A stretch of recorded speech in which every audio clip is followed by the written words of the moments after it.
আসসালামু আলাইকুম। Welcome to Shanto sports 99 YouTube channel.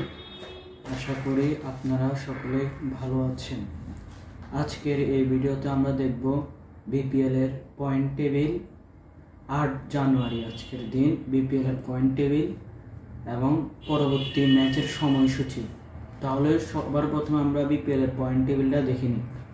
বিপিএলের পয়েন্ট টেবিলে সবার শেষে 7 নম্বরে রয়েছে সিলেট স্ট্রাইকার্স।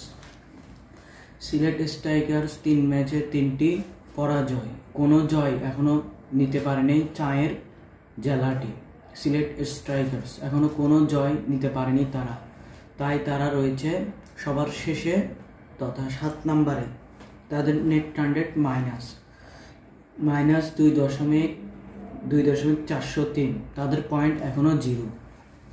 6 নম্বরে রয়েছে ঢাকা ক্যাপিটালস। শাকিব খানের দল ঢাকা ক্যাপিটালস রয়েছে 6 নম্বরে।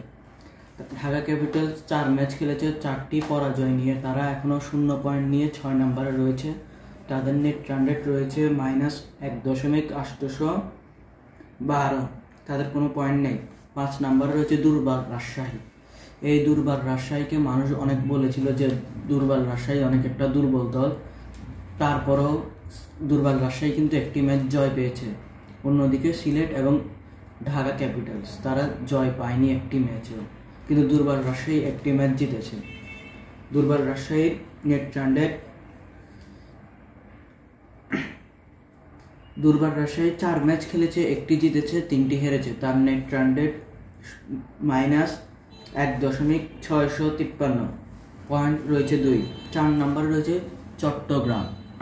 চট্টগ্রামে সাকিব আল হাসানের খেলার কথা ছিল, কিন্তু কিছু কারণে হয়তো সাকিব আল হাসান খেলতে পারছেন না চট্টগ্রামে।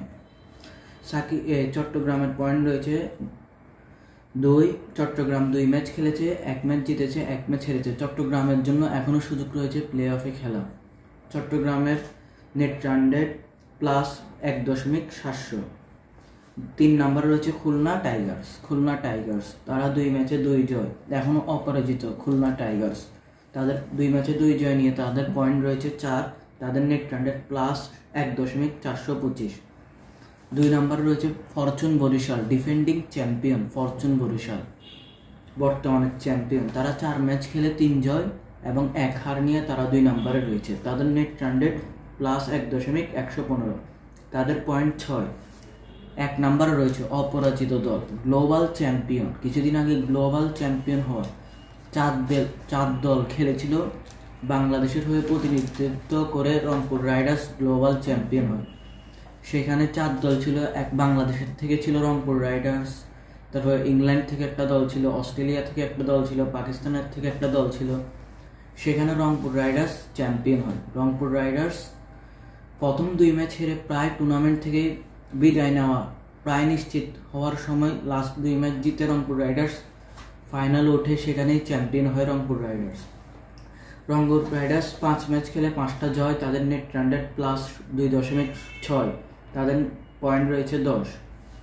এটা ছিল এবারে পয়েন্ট টেবিল, কিন্তু রংপুর রাইডার্স টানা 5 ম্যাচে 5টা জয় নিয়ে প্রায় প্লে অফের কাছাকাছি।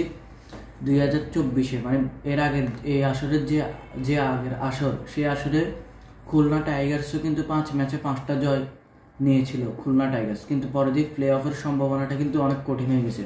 আশা করি রংপুরের সাথে এটা হবে না। এখন দেখিনি পরবর্তী ম্যাচের সময়সূচি।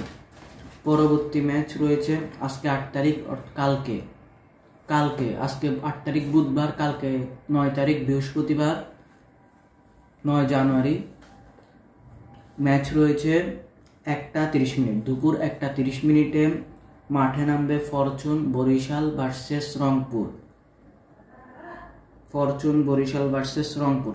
এরপরের ম্যাচ রাত 6টা 14তম ম্যাচ, মাঠে নামবে Chittagong kings versus Dhaka capitals. এই ছিল পরবর্তী ম্যাচ। এখন দেখব মোস্ট রান, এই বিপিএল এ বর্তমানে মোস্ট রান সংগ্রাহকের তালিকা।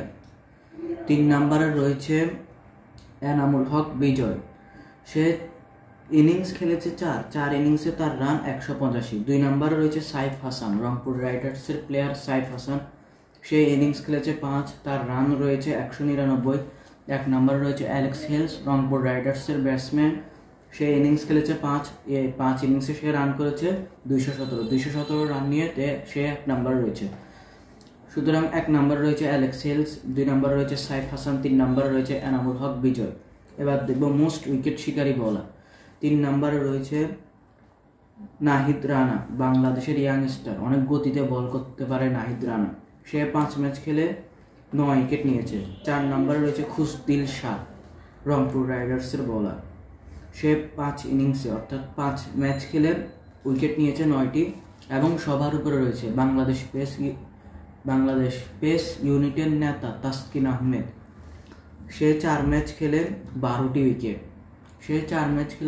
উইকেট নিয়ে 1 নম্বরে রয়েছে। সুতরাং 1 নম্বরে রয়েছে তাসকিন আহমেদ, 2 নম্বরে রয়েছে খুশদিল শাহ, 3 নম্বরে রয়েছে নাহিদ রানা। এটাই ছিল আজকের ভিডিও।